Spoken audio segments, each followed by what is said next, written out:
తెలుగు వార్తా విహారంకు స్వాగతం.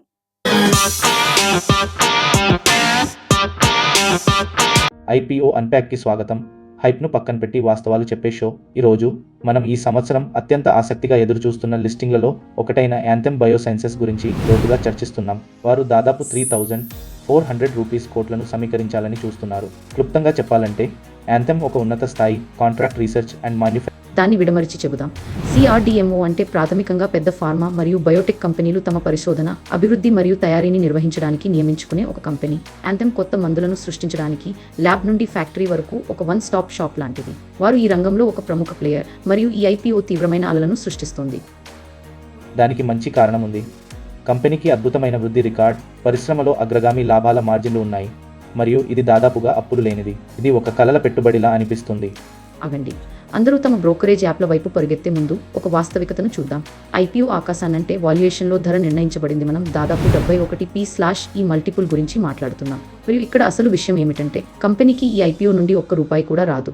ఇది 100% ఆఫర్ ఫర్ సేల్, అంటే వ్యవస్థాపకులు మరియు ప్రారంభ పెట్టుబడిదారులు మాత్రమే డబ్బును పొందుతున్నారు. సరే సారా, అది మంచి పాయింట్ మరియు మనం వాల్యుయేషన్ గురించి మళ్ళీ మాట్లాడుకుందాం. కానీ మొదట ఈ కంపెనీకి ఉన్న అతిపెద్ద ఆస్తిని మీరు విస్మరించలేరు. దాని వ్యవస్థాపకులు అజయ్ భరద్వాజ్, డాక్టర్ గణేష్ సంబశివం మరియు కె. రవీంద్ర చంద్రప్ప. వీరు బయోకాన్ మరియు దాని అనుబంధ సంస్థ సింజిన్లో సీనియర్ ఎగ్జిక్యూటివ్లుగా పనిచేసిన అనుభవజ్ఞులైన ముగ్గురి గురించి మాట్లాడుతున్నాం. కాబట్టి వారికి ప్రజలు బయోకాన్ DNA అని పిలుస్తున్నది ఉంది. ఖచ్చితంగా వీరు మొదటిసారి వ్యాపారం చేస్తున్నవారు కాదు. వారు ఇప్పటికే ఒక గ్లోబల్ బయోటెక్ దిగ్గజాన్ని మొదటి నుండి నిర్మించడంలో సహాయపడ్డారు. CEO అయిన అజయ్ భరద్వాజ్ బయోకాన్లో 20 సంవత్సరాలు మార్కెటింగ్ ప్రెసిడెంట్గా ఉన్నారు. ఈ రకమైన వంశపారంపర్యత మరియు అనుభవం చాలా అరుదు మరియు ఇది అమలులో ఉన్న రిస్క్ను భారీగా తగ్గిస్తుంది. వారికి పరిశ్రమ గురించి తెలుసు, వారికి కాంటాక్ట్లు ఉన్నాయి మరియు ఎలా విస్తరించాలో వారికి తెలుసు. ఆ అనుభవం ఖచ్చితంగా ఒక పెద్ద ప్లస్ మరియు వారి వ్యాపార నమూనా తెలివైనది. వారు కేవలం సాంప్రదాయ రసాయన మందులపై మాత్రమే దృష్టి పెట్టరు. వారు బయోలాజిక్స్, ప్రోటీన్లు, పెప్టైడ్లు మరియు యాంటీబాడీ డ్రగ్ కాంజుగేట్స్ లేదా ADCల వంటి సంక్లిష్టమైన వాటిపై ఎక్కువగా దృష్టి పెట్టారు. ఈ ద్వంద్వ సామర్థ్యం భారతదేశంలో ఒక ప్రధాన భేదాన్ని చూపిస్తుంది మరియు ఇది వారిని సంపూర్ణంగా నిలబెడుతుంది. వారు చైనా +1 వ్యూహం మరియు US బయోసెక్యూర్ యాక్ట్ వంటి భారీ పరిశ్రమ అనుకూలతల నుండి కూడా ప్రయోజనం పొందుతున్నారు. ఇవి భారతీయ కంపెనీల వైపు కాంట్రాక్టులను మళ్లిస్తున్నాయి. వారు ఈ డిమాండ్ను అందిపుచ్చుకోవడానికి సామర్థ్యాన్ని కూడా భారీగా విస్తరిస్తున్నారు.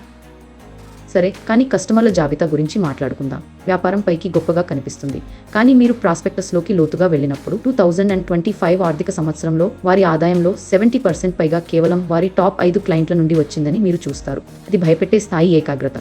వారు ఆ ప్రధాన క్లయింట్లలో ఒక్కరిని కోల్పోయినా వారి ఆదాయం భారీగా దెబ్బతినవచ్చు. ఆ రిస్క్ నాకు కనిపిస్తోంది. కానీ CRDMO ప్రపంచంలో క్లయింట్ సంబంధాలు చాలా స్టిక్కీగా ఉంటాయి. యాంథెమ్ వంటి కంపెనీ ఒక ఔషధం అభివృద్ధిలో విలీనం చేయబడి USFDA వంటి నియంత్రకులచే ఆమోదించబడిన తర్వాత క్లయింట్ తయారీదారుని మార్చడం చాలా కష్టం, సమయం తీసుకునేది మరియు ఖరీదైనది. వారి వాణిజ్య దశలో ఉన్న అనేక మందులు పేటెంట్ రక్షితమైనవి. ఇది ఆ ఆదాయాన్ని చాలా సంవత్సరాల పాటు లాక్ చేస్తుంది. స్టిక్కీ అయినా కాకపోయినా ఏకాగ్రత ఒక రిస్క్, మరియు ఇది నన్ను ఆఫర్ ఫర్ సేల్ గురించి నా మునుపటి పాయింట్కి తీసుకొస్తుంది. వ్యాపారం అంత అద్భుతంగా ఉంటే ప్రమోటర్లు మరియు ప్రారంభ పెట్టుబడిదారులు కంపెనీని పెంచడానికి డబ్బును సమీకరించకుండా 3,400 రూపీస్ కోట్ల వాటాను ఎందుకు అమ్ముతున్నారు? వారు శిఖరాగ్రంలో డబ్బు సంపాదించుకుంటున్నట్లు అనిపిస్తుంది. ప్రజా పెట్టుబడిదారులను సంచి పట్టుకోవడానికి వదిలేస్తున్నారు. దీనికి ప్రతివాదన ఏమిటంటే యాంథెమ్ ఒక ఆర్థిక శక్తి కేంద్రం. వారు చాలా లాభదాయకంగా ఉన్నారు మరియు అంత బలమైన అప్పులు లేని బ్యాలెన్స్ షీట్ను కలిగి ఉన్నారు. వారు తమ మొత్తం 100 కోట్ల విస్తరణ ప్రణాళికను తమ సొంత నగదు ప్రవాహాల నుండి నిధులు సమకూర్చుకోగలరు. వారికి వృద్ధి కోసం మన డబ్బు అవసరం లేదు. ఈ IPO కేవలం విలువను అన్లాక్ చేయడానికి మరియు షేర్ల కోసం పబ్లిక్ మార్కెట్ను సృష్టించడానికి అని మీరు వాదించవచ్చు. ఇది అపారమైన ఆర్థిక బలానికి సంకేతం, రెడ్ ఫ్లాగ్ కాదు. ఆర్థిక విషయాల గురించి మాట్లాడుకుందాం. వృద్ధి అద్భుతంగా ఉంది, నేను ఒప్పుకుంటాను. గత కొన్ని సంవత్సరాలుగా ఆదాయంలో 32% సమ్మేళన వార్షిక వృద్ధి అద్భుతం. లాభదాయకత కూడా అగ్రశ్రేణిలో ఉంది. EBITDA మార్జిన్లు సుమారు 37% మరియు ఈక్విటీపై రాబడి 20% పైగా ఉన్నాయి. ఆ సంఖ్యలు వారి పోటీదారులలో చాలా మందిని సిగ్గుపడేలా చేస్తాయి. మీరు వారిని సింజిన్, దివీస్ ల్యాబ్స్ లేదా సాయి లైఫ్ సైన్సెస్తో పోల్చినప్పుడు యాంథెమ్ తరచుగా వృద్ధి మరియు మూలధన సామర్థ్యం పరంగా అగ్రస్థానంలో ఉంటుంది. కానీ అది మనల్ని వాల్యుయేషన్ వద్దకు తీసుకొస్తుంది. 71p/ఈ నిష్పత్తి చాలా ఎక్కువ. మీరు ఎలా చూసినా ఇది పరిపూర్ణత కోసం ధర నిర్ణయించబడింది. ఏదైనా పొరపాటు జరిగినా, క్లయింట్ ఔషధ ట్రయల్లో ఏదైనా ఆలస్యం జరిగినా ఈ స్టాక్ దెబ్బతినవచ్చు. జపాన్ కంపెనీ కనెకా కార్పొరేషన్ దాఖలు చేసిన పేటెంట్ ఉల్లంఘన దావా కూడా ఉంది. ఇది పరిగణించవలసిన రిస్క్. మరియు మరొక పాలనా పాయింట్, ఐపీఓకి కొద్దిగా ముందు ప్రమోటర్లు ఒక పెట్టుబడిదారుడి నుండి ఒక్కో షేరును 41కి కొనుగోలు చేశారు మరియు ఇప్పుడు వారు వాటిని ప్రజలకు $5.70 వరకు అందిస్తున్నారు. అది నాకు సరిగ్గా అనిపించడం లేదు. అవన్నీ సరైన పాయింట్లే. వాల్యుయేషన్ దూకుడుగా ఉంది మరియు రిస్క్లు ఉన్నాయి, కానీ మార్కెట్ నాణ్యత మరియు వృద్ధి కోసం ప్రీమియం చెల్లించడానికి సిద్ధంగా ఉంది. ముఖ్యంగా ఈ హాట్ సెక్టార్లో మొత్తం భారతీయ CRDMO రంగం అభివృద్ధి చెందుతోంది. కాబట్టి చివరి తీర్పు ఏమిటి రామ్? ఇది కొనడానికి విలువైనదేనా?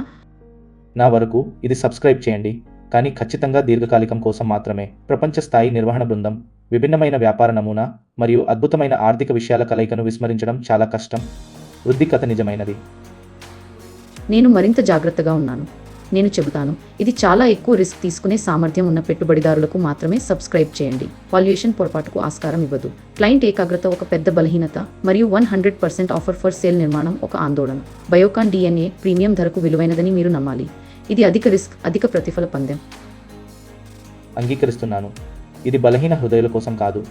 మీరు పెట్టుబడి పెట్టే ముందు మీ స్వంత పరిశోధన చేయండి, ప్రాస్పెక్టస్ చదవండి మరియు రిస్క్లను అర్థం చేసుకోండి. మార్కెట్లోకి రాబోయే తదుపరి పెద్ద విషయం గురించి మేము విశ్లేషించేటప్పుడు వచ్చేసారి మాతో చేరండి. IPO అన్ప్యాక్లో ఈ రోజుకి ఇంతే.